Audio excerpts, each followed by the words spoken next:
maxaynu baranaynaa ethics from the Quran. cashirkeena maanta waxa uu ku saabsan yahay jaasuusnimada. ma taqaanaan waxa jaasuusnimada laga wado? maxaa laga wadaa? Spying. yaa ina baraya jaasuusnimada?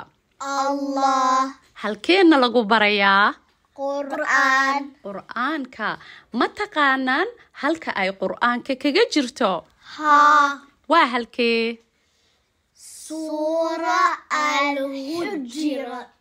suura alxujuraat. suura alxujuraat aayadda ay kaga jirto ma taqaanaan? waa aayadee? 12. ma akhriyi kartaan? haya akhriya. And do not spy nor backbite one another.